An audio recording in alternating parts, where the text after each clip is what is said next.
This program is rated PG. It contains themes and scenes which may not be suitable for very young audiences. Parental guidance is advised.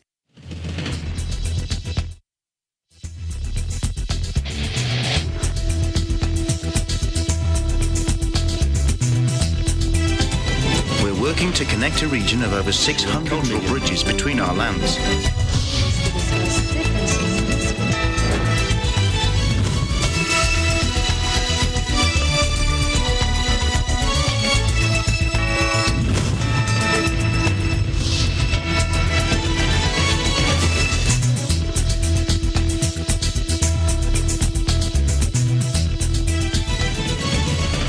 Hello, mga Angeles. Welcome to ASEAN in Focus. We're coming to you live from Manila and Vietnam. Hello, Eliana. Hello, I'm Eliana Faith Sebastian from EBC Vietnam Bureau, bringing you the news of the dynamic ASEAN region. On today's headlines, 3 Filipinas were named to President Biden's Advisory Commission on Asian Americans, Native Hawaiians, Pacific Islanders, and will speak with Ms. Teresita Batayola and her role on the commission. In NCR, nakita na natin yung The Philippines coronavirus risk classification is down from high and critical to moderate. ay nababawasan na. Nasa moderate risk tayo ngayon. Trade Secretary Ramon Lopez remains optimistic that the Senate will eventually concur with the country's participation in the Regional Comprehensive Economic Participation, or RCEP, when the session resumes this year. It's only a 2-hour drive or about 90. The Iglesia ni Cristo in Ho Chi Minh City, Vietnam conducts coastal cleanup drive in Vung Tau Beach. In the city.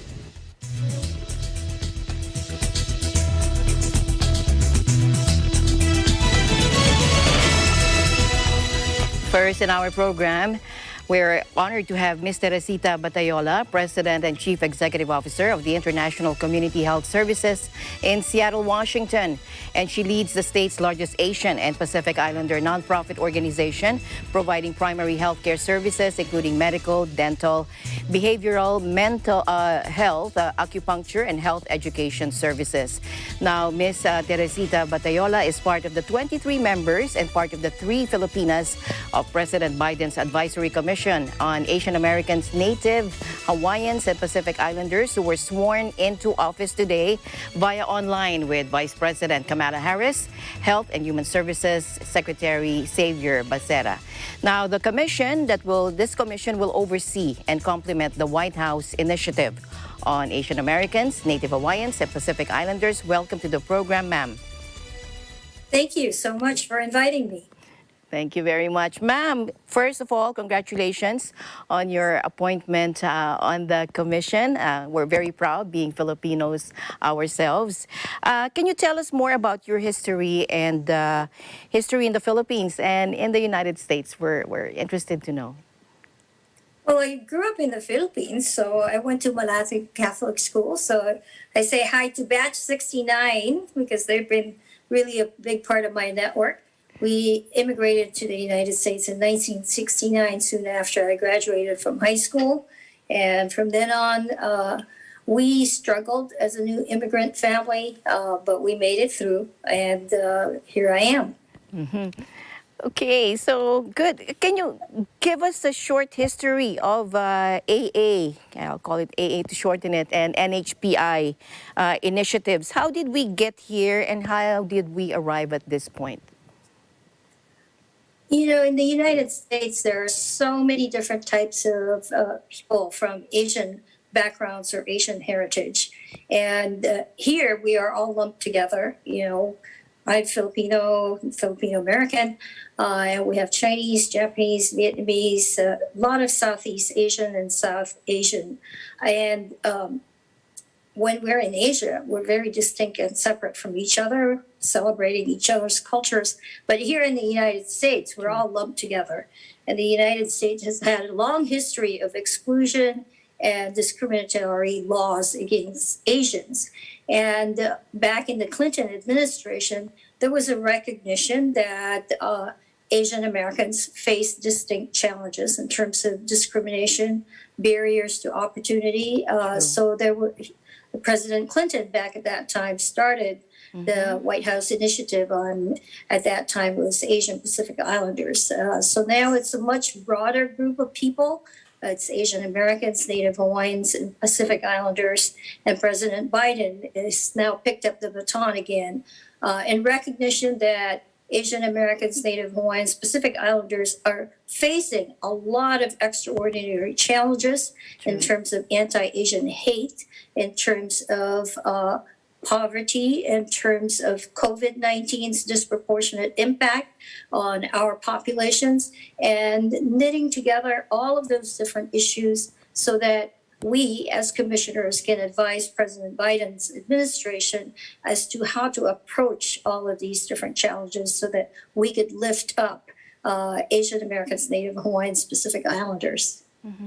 How timely and critical and relevant is the creation of this commission at a time of pandemic and a, may I say, sharply divided America? It is very, very timely. You got it in terms of talking about a very sharply divided America. There is a lot of struggle in this country about what is science, about what we should do about the pandemic and its effects. In particular, many of us in the Asian American community have family-owned businesses, and so small business have really struggled and have gotten affected by the pandemic.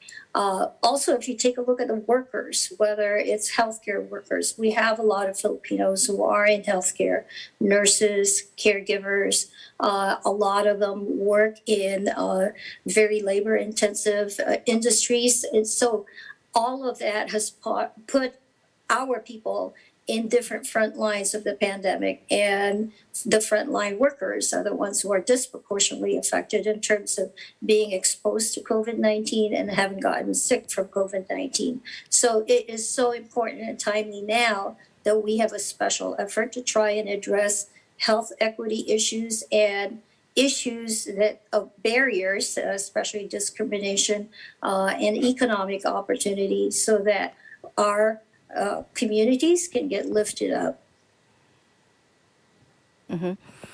You must be excited at this mission and at the same time daunted by the list of tasks ahead of you within the next 2 years. I was just reading the executive order signed by President Biden.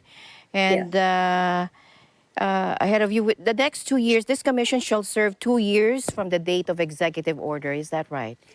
Yes. That's correct. Okay, so President Biden signed executive order on advancing equity, justice, and opportunity for Asian Americans and Native Hawaiians and Pacific Islanders. On top of these, it's interesting to note that this is under the Department of Health and Human Services, no? Despite the multitude of missions, tasks of this commission initiatives, what is the significance of the commission being under the Department of Health and Human Services? Well, the health status of our people is always fundamental, right? If you're not healthy, it's very hard to succeed. If you're not healthy, hard to get educated, hard to get a great job. And so that is fundamental. And I think it is so important, especially during a time of pandemic, that it be housed under Health and Human Services. So in my day-to-day job, I head up a community health center that serves low-income people. And in the case of International Community Health Services, we serve a lot of immigrants and refugees speaking about 70 different languages. And it is really critical during COVID that we know that people have access to great information. They have access to supplies like testing, to access to vaccinations, access to the ability to get treated without any kind of barrier, whether or not they can get treated without the hospitalization.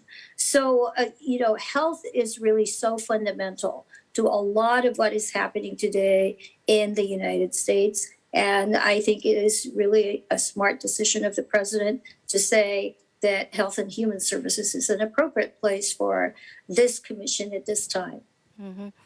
What what barriers do you see or hindrances do you see?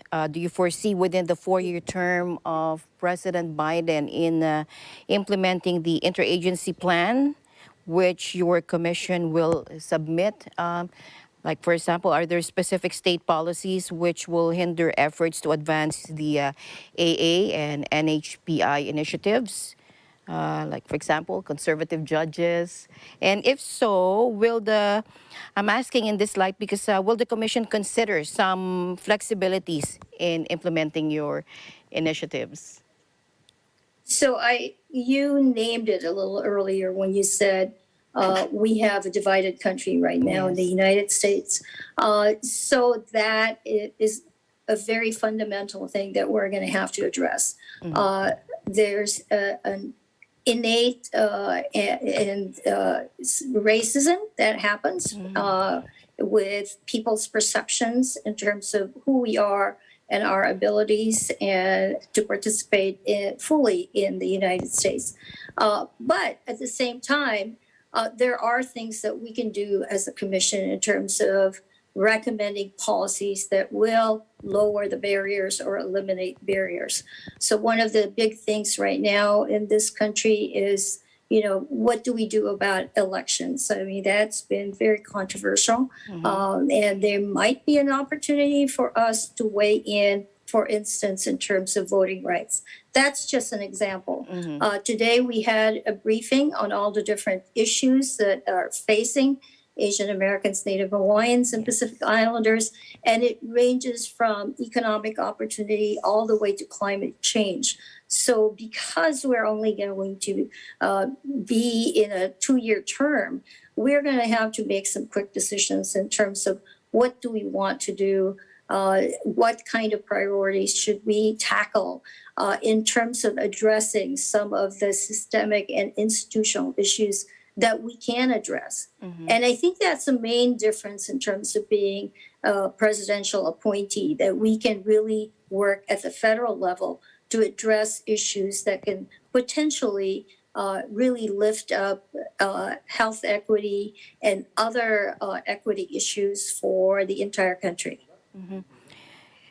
I've read and personally heard Filipinos experiencing anti-Asian hate crimes. In the EO creating the commission, one of the aims is to improve safety, access to justice, and violence prevention for AA and NHPI communities. And that includes by preventing, reporting, addressing, and better tracking acts of hate and bias. Through social media and the news that many Filipinos have been at the receiving end of an anti-Asian hate crimes, is there a better way of tracking and reporting and preventing in your experience? Well, social media is helpful in terms of spreading the news, the information about these incidences. But nationally, there are efforts like the organization that's doing a lot of work in advancing justice has started basically a national repository of all of these to start documenting them. In this country, there are laws against hate crimes, but not all of these acts of aggression qualify as a hate crime. But still, they are discriminatory acts against our communities and our people. So the fact that there's now a concerted effort to build the data so that we have proof that this has happened, that it is not just one social media incident that got repeated again and again and again, but that there are multiple events and some of them don't even get into the news. Can you tell us how AA and NHPI, how anti-Asian hate crimes have affected, how has anti-AA NHPI actions affected businesses over there? And can this interagency plan address these businesses and employment concerns? It has affected many of the Asian businesses in terms of the volume of business having gone down, people feeling like a little bit intimidated because they have been targeted, these businesses have been targeted, so customers potentially stay away because they don't want to be in harm's way. And I can say that because our organization, International Community Health Services, has locations in different communities, and one of them is in the Chinatown International District of Seattle. There are still many businesses, many restaurants and stores with boards over their windows because they have been repeatedly broken into or vandalized, and a lot of intimidating acts perpetrated against the small business owners and their workers. And when there is an atmosphere like that, people are discouraged from coming. And, even though the community has done a lot to make it safer and make it more welcoming, there's still that perception that they could be, customers could be in danger if they come into the community. So that's a very real impact. Many of these businesses are small and they're family owned, and it's the only source of livelihood for them. And if they don't have the customers, of course, then it becomes a losing proposition. How aware are Filipinos there about this issue? Are we part of the continuing discussion on AA and NHPI, or do you sense some reluctance on them on the part of the Filipino community? I haven't been there for a while. I lived in Honolulu and San Francisco for a while, but so you can maybe update me on the awareness and involvement of Filipinos there on this issue. I think there is an effort to distance ourselves from what is going on, but there's also equally at the same time an effort to be a part of the solution. The distancing part is that Filipinos, especially those who are first generation, get confused about being lumped in with the Chinese. Oh no, that's a Chinese problem. Well, it's not a Chinese problem. It's all of our problem. But at the same time, as a community, because it has affected, not just the Chinese, but anybody who has Asian heritage or Pacific Islander heritage, who looks, you're a person of color and you look like you're from somewhere else. Then there's more of an effort to band together as communities to work across the divide, if you will, and bridge across not just the different Asian groups, Pacific Islanders, Native Hawaiians, but also with those with Latino heritage and African American heritage. Remember that this country is going through what I would call, basically a seismic experience in terms of what happened with racism, in terms of Black Lives Matter and the anti-Asian hate and anti-immigrant targeted towards Latinos at this point in time.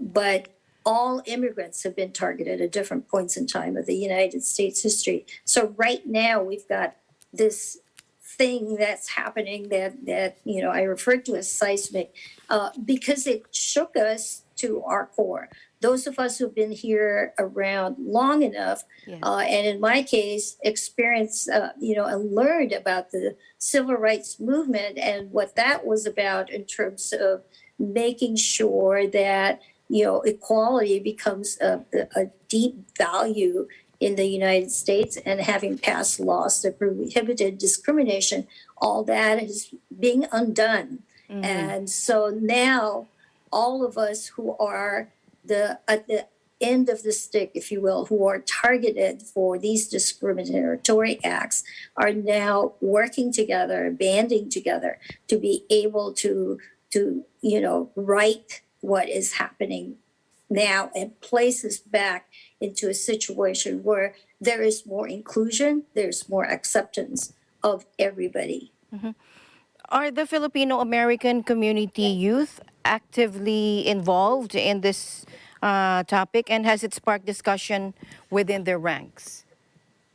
I, really am proud to say that I do believe the Filipino American youth are pretty aware. I can't speak for them, of course, because I'm a different generation, but I've seen their activism. I've seen how they are really trying to figure out how they can make an impact. And I've seen them, volunteering in the community, doing different things to help promote safety, to help promote education access, and just as importantly, to really understand this country and why it is so important to assert our rights to be here. How do you see working with the other members of the AA and NHPI community in pursuing your interagency plan for the government? We will be working in different committees. Tomorrow is the second day of our very first meeting sessions, and we'll be sorting out the committees that we'll have and what initiatives that we want to take on in our 2-year period. Yeah. Okay. So, all right. Looking at my notes for a while. Okay, so I asked the barriers. How are the Filipinos? Okay. Is there any message? Do you have any message right now for for everyone watching you right now on our show? I think that you have a worldwide reach, and you reach our communities all throughout the globe, and sometimes I wonder if the people in the Philippines really understand what kind of challenges those of us who have gone abroad, whether it's the United States, Europe, Middle East, or elsewhere, and the kind of experience that we have in how we have to prove ourselves over and over again, that we are worthy of respect. We are worthy of being able to access all opportunities that are available to us, and that we are fully capable as Filipinos to achieve whatever we can achieve given the opportunity. And bottom line, that is what the kind of work I've done, in my own job, but also what I look forward to in doing the commission, that the opportunities are there, that people are treated with respect, with equity, with honor, and that there are no barriers put on us just because of how we look, how we speak, or how we act. Finally, I'd just like to ask one question. Coming from a health services background, recommend plans for your, quote, the executive order, improve health outcomes, eliminate health disparities, expand access. Do you have your recommendations for now, your last word for us? In the United States, healthcare is very, very expensive. Yes. So expanding access to healthcare is always the most important thing.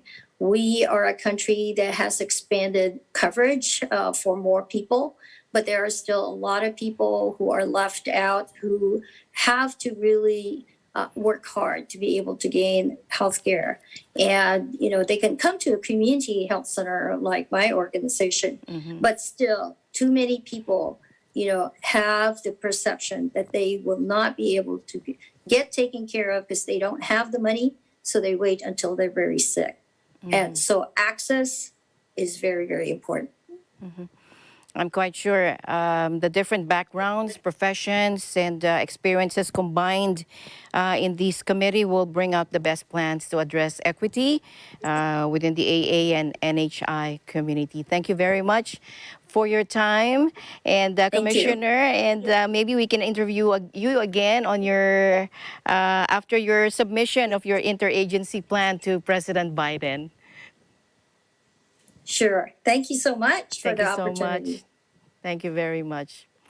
Commissioner Teresita Batayola, a commissioner. She was just sworn in to President Biden's Department of Health and Human Services.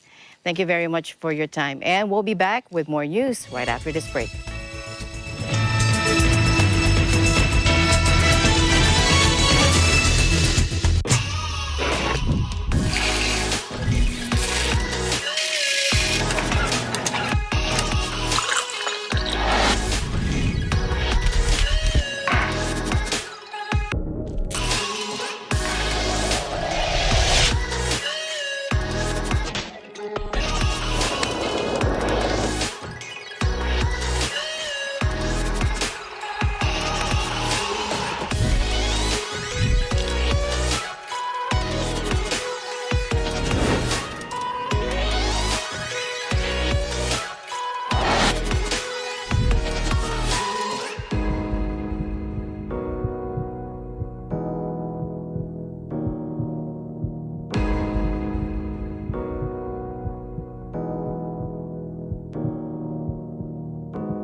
Sa panahon ngayon, kailangang mag-ingat. Ano itsura ng aso?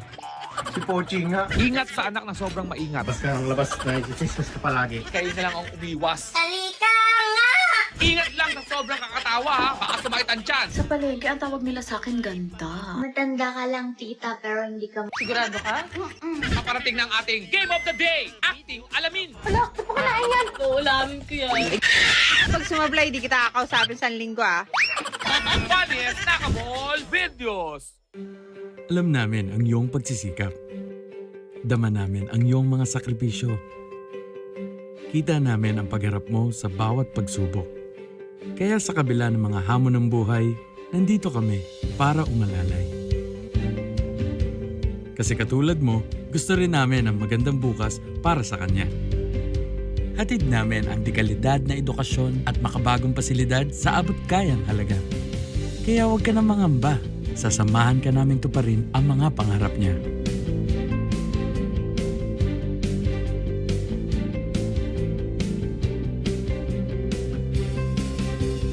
Maaasahan mong sulit dito ang mga pinagsikapan mo. Sa aming mga makabagong pasilidad at sistema ng edukasyon. May lalabas natin ang aking talino at mga kakayahan niya. Kahit sa munting halaga, makakasiguro ka na makakasabay siya sa mabilis na pag-ikot ng mundo. Sa New Era, karamay mo kami sa bawat hamon. Kaagapay mo kami sa bawat hakbang.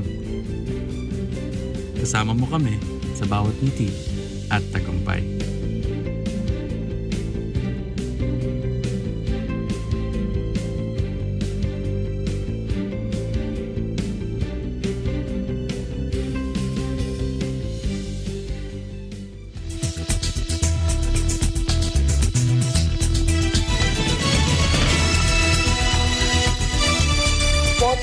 The Council of University Presidents of Thailand, or CUPT, has offered an apology for a large leak of the personal information of people applying to enter state universities. Joining us live is Jomerl Baldo from our EBC Thailand. Hello, Jomerl. Yes, hello, Aliana. The Thai University Central Administration System and the Council of University Presidents of Thailand, or the CUPT, issued an apology statement for a controversial issue, leaking the personal information of students aiming to be admitted at the state universities under the Thai University Central Admission System, or the TCAS.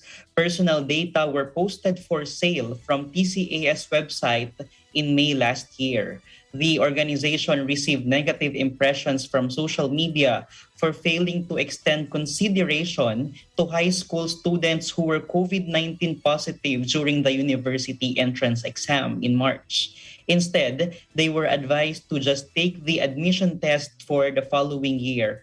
A call to boycott the organization trended in Twitter.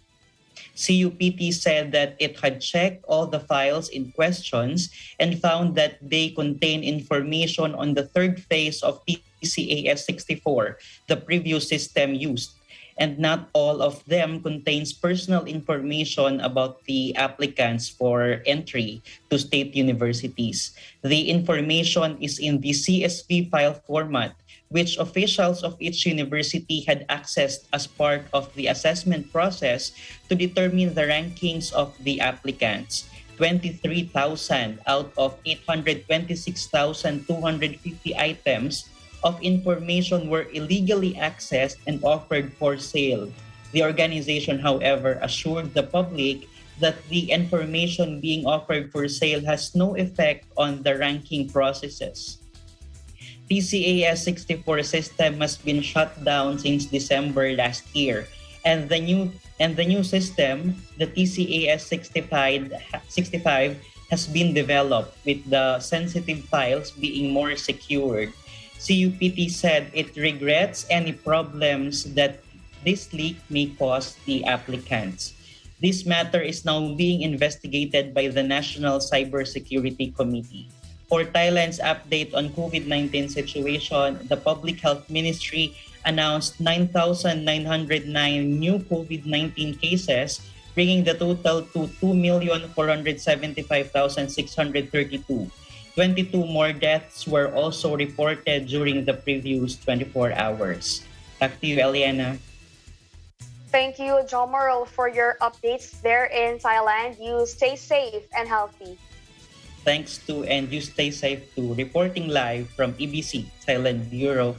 I am John Merle, Bundad Baldo, and we live in interesting times. The Association of Southeast Asian Nations urged an immediate end to violence in Myanmar on Wednesday and for the junta to allow a special envoy tasked with facilitating talks to visit as soon as possible. The bloc called for the immediate cessation of violence and for all parties to exercise utmost restraint. In a statement released by Cambodia, the current chair, it added that its special envoy, Cambodia's Foreign Minister Prak Sokhonn, should also be allowed to visit the country as soon as possible to meet with all parties concerned. It made no mention of ousted civilian leader Aung San Suu Kyi, who has been detained since the coup and faces a catalog of charges in a junta court that could jail her for more than 100 years. In a speech marking the coup anniversary on Tuesday, Min Aung Hlaing said the junta had discussed the ASEAN and UN special envoys to the country, according to state newspaper Global New Light of Myanmar. But he added any cooperation with the international community would be done without harming the sovereignty of the state, national interests, and the future plans of the government.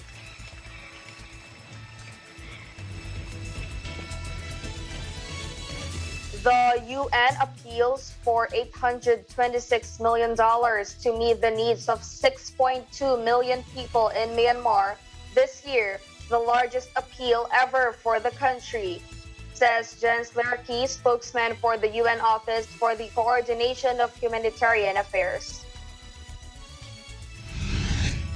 The 2022 humanitarian. The UN estimates that out of 54 million people in Myanmar, 25 million are living in poverty and 14.4 million need humanitarian aid, including 5 million children. He called for humanitarian agencies to be allowed access to displacement sites to deliver life-saving food, water, and health care. Conflict and insecurity is raging in many parts of the country, and more than 400,000 people have been displaced since the military takeover 1 year ago today. Thousands of displaced people are living in appalling conditions, many in camps and displacement sites, others with host communities, and some have crossed the borders with Thailand and India, or have sought refuge in the jungle without adequate food, shelter, sanitation, protection, or medical care. The economic and political turmoil of 2021, combined with the devastating impact of COVID-19, has driven half the population into poverty. Many can no longer afford to feed their families because of job and income losses and price increases. Over 13 million people are moderately or severely food insecure, and malnutrition is expected to worsen among children unless we support the parents to provide enough nutritious food for their kids.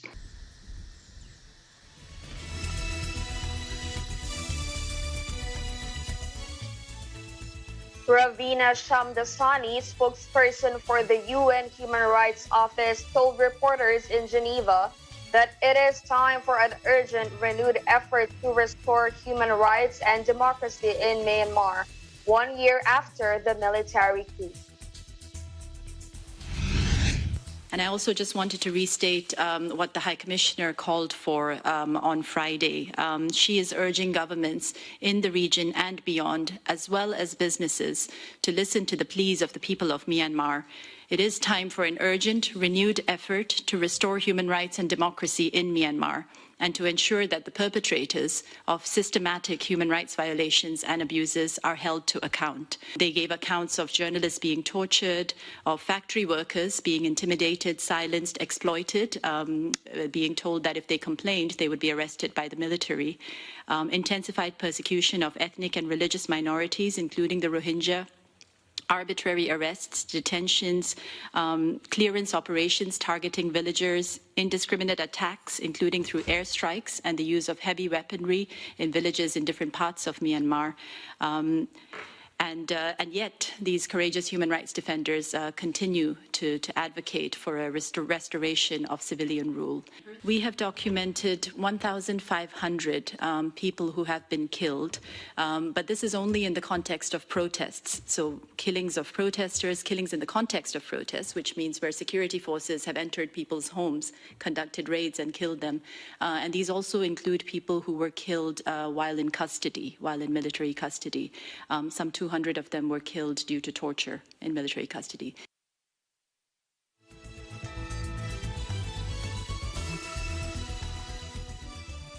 The United Nations has increased its fundraising target for victims of Typhoon Rai to $169 million as the Philippines struggles to recover from the devastating storm. Humanitarians said the typhoon has only aggravated a situation that was already fragile due to the pandemic, generating a crisis within a crisis. There was a 6-month appeal that had been issued, 107 million. This has now been revised upward to 169 million, just 7 weeks following the typhoon. And so far, 51 million has been received. So you can see we still have a long way to go. In this typhoon, because it hit such a vast area, the area as large as Austria, it made 9 landfalls within 2 days. So the extent of the damage, sort of surprisingly still coming out. We're still getting reports of more houses being damaged, more agricultural land being destroyed. And, indeed, there was 11 out of 17 of the country's regions that had been hit. This is happening amidst the pandemic, which is really a calamity within a crisis. We're seeing it, of course, amongst communities that are being affected, people living in close quarters and evacuation centers. And, of course, even our own humanitarian workers. I had 5 emergency experts come in from abroad, and all 5 of them have gone down with COVID. And so many of us are struggling, as well as the government, to have sufficient staff to respond to the crisis. Rai, locally named Odette, the strongest typhoon to hit the Philippines last year, intensified faster than expected, according to officials. Scientists have long warned that typhoons are strengthening more rapidly as the world becomes warmer because of human-driven climate change. The Philippines, ranked among the most vulnerable nations to its impacts, is hit by an average of 20 storms every year. In 2013, Typhoon Haiyan was the strongest storm ever to have made landfall, leaving over 7,300 people dead or missing.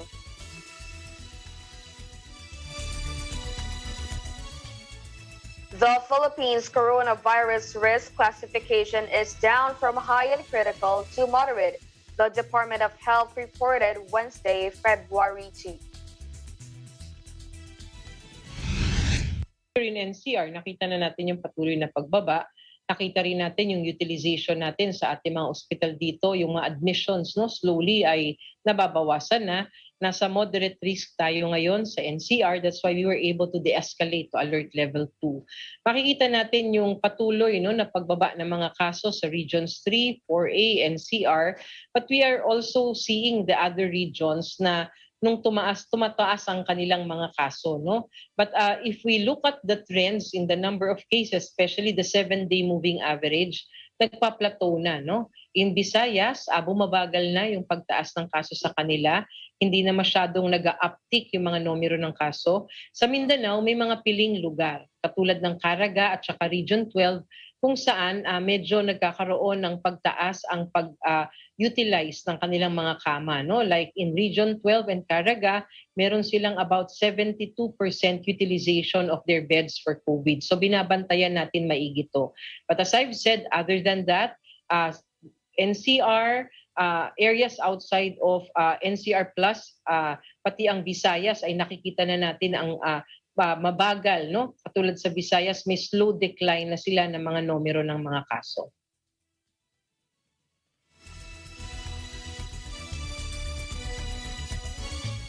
The nightly armada of bobbing green lights from squid boats has all but disappeared near the site of last week's oil spill in the Gulf of Thailand, as devastated local fishermen brace for years of lost income.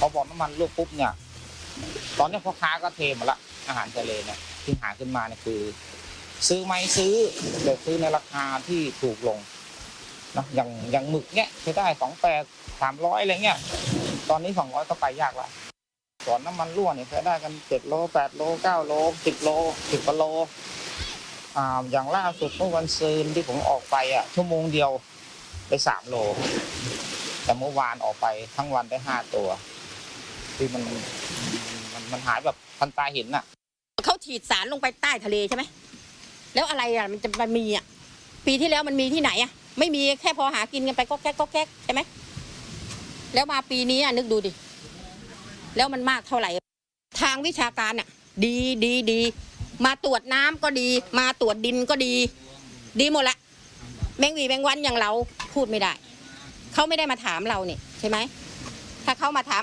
ลงมาถามพวกรากหญ้าเลยว่าเป็นยังไงที่หาปีนู่นแหละเป็นอะไรเหมือนเดิมเพราะปั๊บทางหลังมันทางหลังเนี่ยมันเป็นลงหลังไง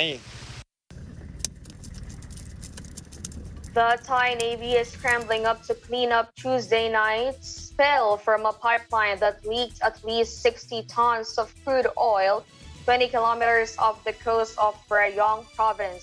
Authorities have declared Mae Rampoeng Beach a disaster zone and closed it to swimmers as crews in yellow plastic protective suits begin the cleanup. Rayong resorts and seafood restaurants say the spill is a nail in the coffin for their businesses after the tourism industry's continued pandemic downturn. For a long time, fishermen who have been asked to halt their catches for at least a month in exchange for emergency payments, there is a feeling of deja vu. They recall the long road to environmental and economic recovery after another pipeline leak in the same area in 2013. A dozen ships are spraying dispersant chemicals, and so far more than 80,000 liters has been doused over the affected area. Star Petroleum Refining Public Company Limited, the operator of the pipeline and whose major shareholder is U.S. giant Chevron, said it was trying to minimize the slick's ecological impact using booms, but satellite imagery shows the slick had already spread to an area of 51 square kilometers on Sunday. There are also fears a national park on the island of Koh Samet will be affected, and Thai authorities Sunday deployed absorbent material to Ao Prao Beach as a precaution. The government has lifted the ban on coal exports as per Tuesday after it was enforced in January to help domestic power plants replenish their coal supply. Energy and Mineral Resources Ministry's Director General of Mineral and Coal, Ridwan Dijamaluddin, also confirmed that coal stocks and supply in steam-powered power plants which rely on coal as fuel have been improving. Despite the lift on the ban, the government will allow only companies that have fulfilled their domestic market obligation or have submitted a statement confirming willingness to pay a compensation fee for failing to fulfill the domestic market obligation in 2021. Indonesia's export ban was imposed after coal miners failed to meet their obligations towards the domestic market, and state electricity company PLN warned of looming blackouts. The minister said companies that have met the requirements to sell a portion of their 2021 output to the state electricity company for domestic power generation would be allowed to resume exporting. But fines will be imposed against operators who had failed to meet their contractual obligation to PLN. To recall, the ban sent the market price soaring, and several countries depending on Indonesia's coal urged the government to reconsider its decision. Japan and the Philippines warned the ban would seriously affect their economies.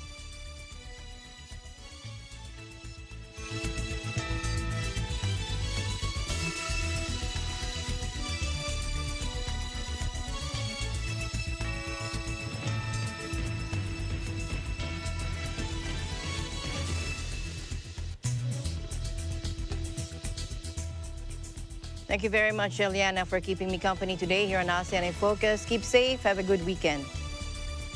Thank you, Alma. And that is the latest news in the Southeast Asian nations. Stay updated about the ASEAN region. I'm Eliana Faith Sebastian from EBC Vietnam Bureau, and we live in interesting times. And we'll see you back next week. Same time, same place. Here on ASEAN in Focus. I'm Alma Angeles. Stay in the news because we live in interesting times.